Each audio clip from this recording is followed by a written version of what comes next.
Yo, what's going on, guys? Today I'm going to be going over the NBA slate on DraftKings and Yahoo for Wednesday, January the 16th. We have an 8-game Wednesday slate. I'm going to go through each position, talk about some of the guys that I like on this 8-game slate, give some of my early thoughts. I am recording this video on Tuesday night. Right now, we do not have a lot of injury news, at least that's worth monitoring. Like, a lot of guys on this slate are expected to play.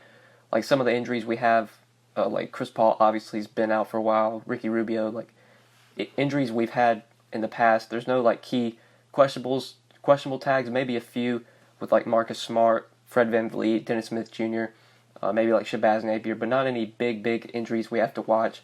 Obviously that could change on Wednesday. When Wednesday shoot around happens, we could get injury news. We could get a guy ruled out that we didn't expect to be ruled out, and that can maybe open up some value. Right now, I'm not seeing a lot of value that I love on this slate. And with James Harden being $13K on DraftKings, it might be hard to play him today, even in a spot at home against Brooklyn. But we'll talk about it. We'll go through the guys that I like at each position, give my 5 plays for DraftKings and Yahoo. Before we do get started, though, guys, I would appreciate it if you would drop a like on the video. And if you are new to the channel, make sure you hit that subscribe button down below, so that way you won't miss out on any of my new videos. But like I said, James Harden, most expensive point guard / shooting guard on the slate at $13K on DraftKings.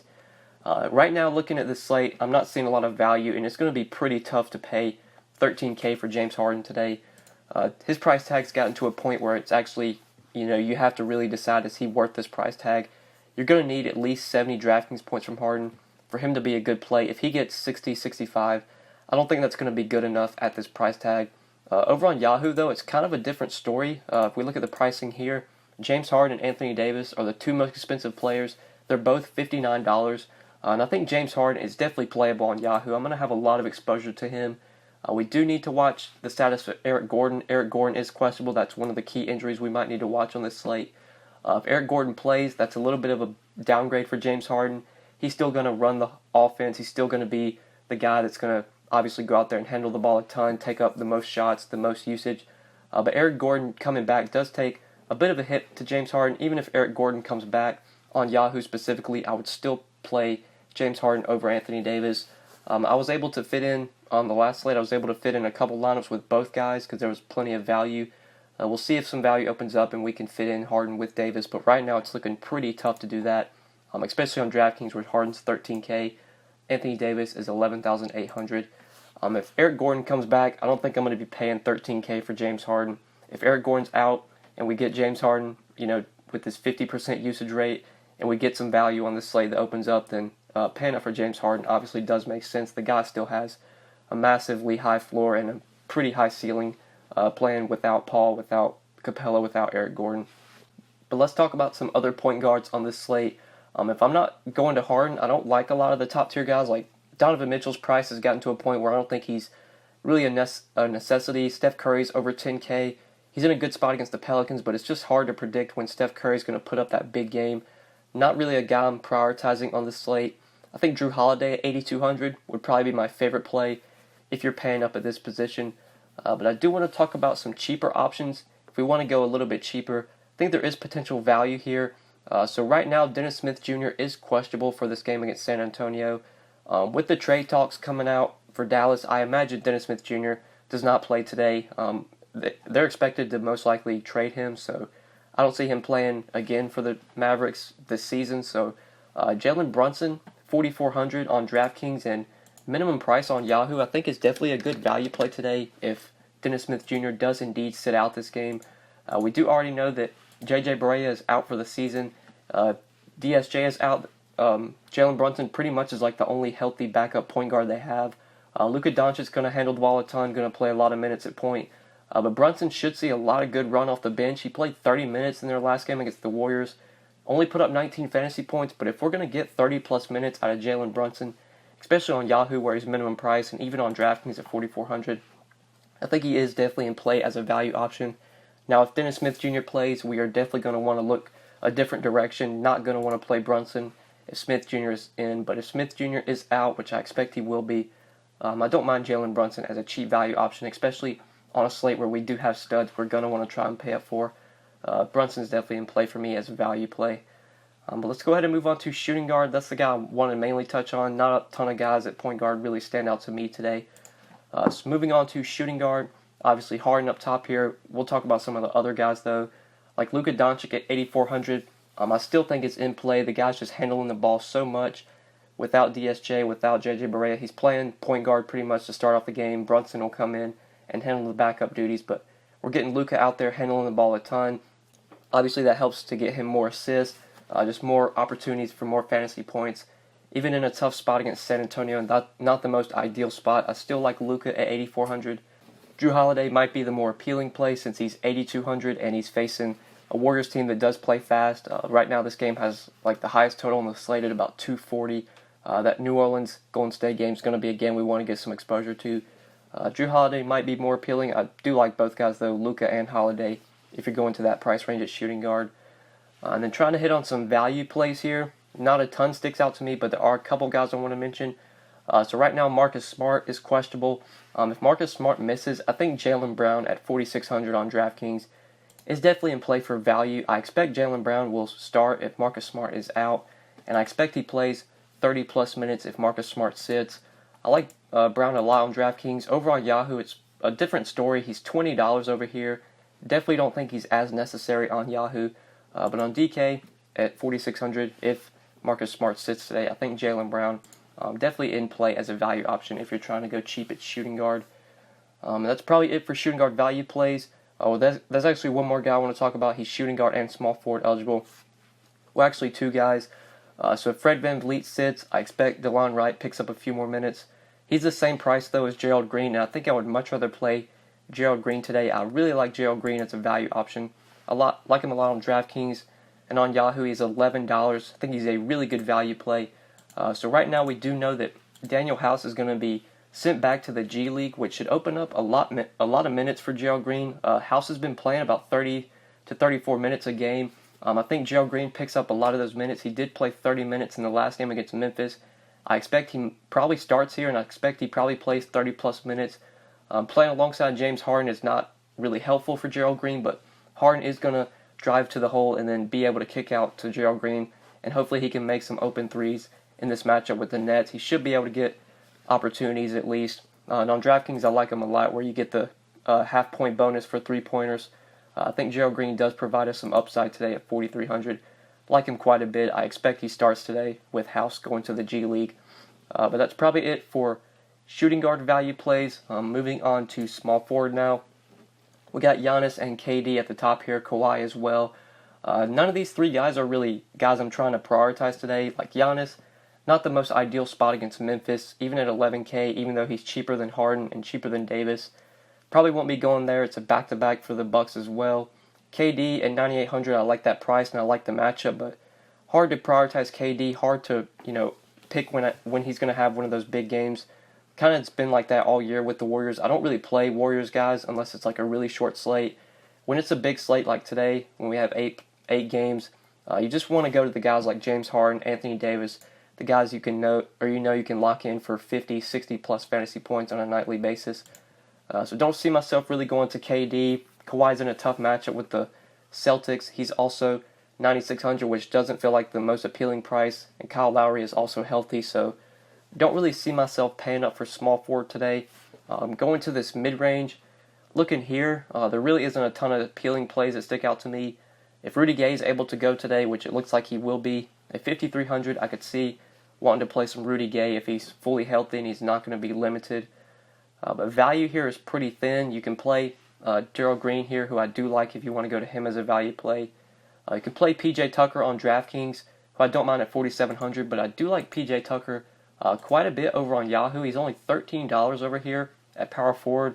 Looking at power forward, this position isn't the most appealing unless you can find a way to pay up for like Blake Griffin or Julius Randle.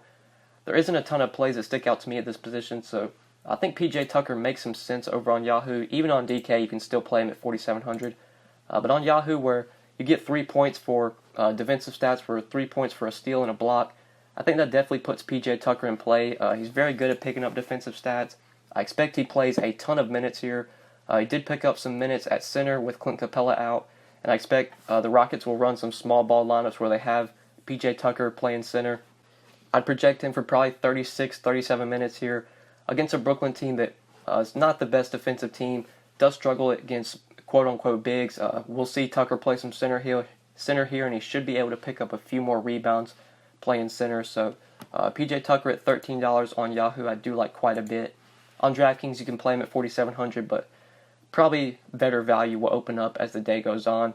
Definitely would rather play like Brown for 100 less. If Smart's out, I would rather play Gerald Green for 400 less. But still in play if you do need to go there. But I think that's it for small forward today.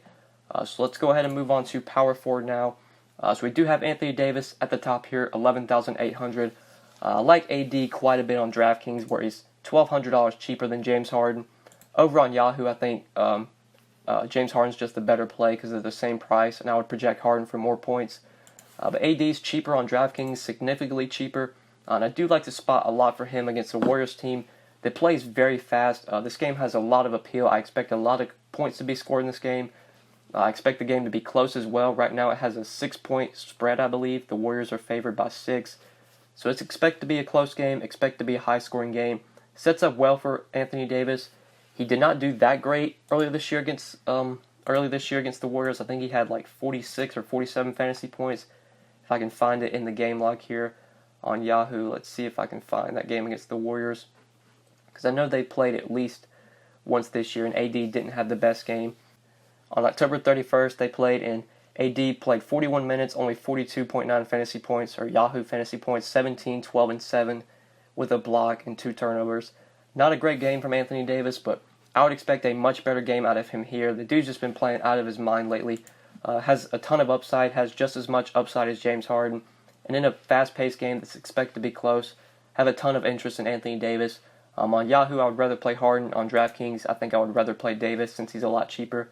If Eric Gordon's out, then I think it does make some sense to maybe play Davis over Harden on Yahoo, but even then, I think I would still play Harden there. But let's talk about some other power forwards. If you're not going to Davis, or if maybe you're playing Davis at center, I think you can definitely go back to Julius Randle. I played a decent amount of him last slate against the Clippers. He had a pretty good game. I think he had like 42 fantasy points at like 7,300, so he returned decent value. In this fast-paced game against the Warriors, if you're not playing Davis and you want some exposure to the Pelicans, I think Julius Randle makes some sense at 7,500. But looking a little bit cheaper, Draymond Green still feels underpriced at 6,400, but definitely not a core play. I expect he's going to be needed here defensively to guard Julius Randle and to guard Anthony Davis. So we should see some big minutes out of Draymond Green if you want to go there. But now looking at other power forwards, Nikola Mirotic, if we can get big minutes out of him, obviously that's a concern. I think he only played like 12 or 17 minutes last game after coming off like a 27 and a 22-minute game, just 17 minutes the game after that. We don't know right now what Mirotic's status is, whether he's healthy, fully healthy or not, whether he's going to play limited minutes. But if we do get some clarity on his minutes today, if he's going to be fully active and able to play 30-plus minutes, at $5,500, that's way too cheap of a price tag for Nikola Mirotic. But I expect he's going to be eased in. He's probably going to only play low 20s in minutes here against the Warriors, so might be a guy we have to avoid. But let's look for some value here under 5K. So you got PJ Tucker, who you could play here, who I don't mind as a value play on DraftKings. But that's probably it. The value is really thin on this slate. I'm not seeing a ton that I loved. Like I said at the beginning of the video, it might be tough to play go stars and scrubs today because not a lot of great value, but that could obviously change as the day goes on Wednesday. But let's go ahead and move on to center now. So at center today, I do have interest in one of these top options here. Rudy Gobert, 8,500. I love today against the Clippers. It's just a great matchup for Rudy Gobert. This Clippers team has struggled all year defensively against bigs. Gobert is in play for me on DraftKings at 8,500. Going to be a guy having a lot of my lineups. And over on Yahoo, where he's $37, I think he's a great play over here as well. Gobert's just been balling lately with all the point guards out for the Jazz, with Neto out, Rubio out, with Dante Exum out as well. We've been getting big minutes out of Rudy Gobert. He's been very productive, been dominating the glass. He's got 18, 16, and 25 rebounds in the last 3 games. Been racking up the blocks as well. That's something we always know Rudy Gobert is going to do, is be able to block shots. And in this great matchup against the Clippers, I don't really see who slows him down, whether it's Gortat, whether they put Boban on him, whether they try and put Montrezl Harrell on him. I don't think Harrell's going to work. I think they're either going to have to put Gortat or Boban on Rudy Gobert, and both of those guys are definitely mismatches. Gobert should be able to dominate here. He should be able to dominate on the glass. I think we get a 20-20 game out of Rudy Gobert. So at $37 on Yahoo and at $8,500 on DraftKings, I have a ton of interest in him today. I think we see Gobert get 45 to 50 plus fantasy points and be a great play at center. If you can find a way to fit him in at this position, I do like him quite a bit on this slate. But now let's talk about some other center plays. So you got Julius Randle, who you could play here. I like quite a bit if you want to go to him. Looking in the mid-range, I think Tristan Thompson, as long as this game can stay competitive against Portland, is going to play probably 36, 37 minutes. And he's going to be about a point per minute when he's out there, just over a point per minute. So if we get 36, 37 minutes out of Thompson here and we get a competitive game, he's probably going to put up like 36 to 40 DraftKings points and be a good play at 6,200. Right now that game has like a 12 or 13 point spread, so it's really not expected to stay close. But I could see taking a flyer on Thompson if you think the Cavs can keep it competitive. Jared Allen I like quite a bit. I don't expect anyone really to be able to slow him down. Houston has been starting Nene, and I expect they start Nene till Capella comes back. But Nene's only going to play like 18 to 20 minutes a game, and he's not going to be able to slow down Jared Allen. They got Marquise Chris, but Chris is probably going to struggle against Jared Allen. So at 5,600, I do like Jared Allen quite a bit if you want to go to him. And then the value here is really not existent. Like I don't see any cheap plays. I like at center. Maybe some Maxi Kleber if he continues to start. But now that his price is up to 4,600, definitely not someone I'm prioritizing. So that's probably it for center, guys. And I think that is it for the video. So hopefully you guys did enjoy this video. Hopefully it did help you. If you enjoyed, make sure you click that like button down below. And if you have not subscribed yet, make sure you hit that subscribe button as well. And if you have any questions, feel free to leave them in the comment section or hit me up on Twitter at the DFS_GOAT. But yeah, guys, good luck tonight. We will see you in the next video. Peace.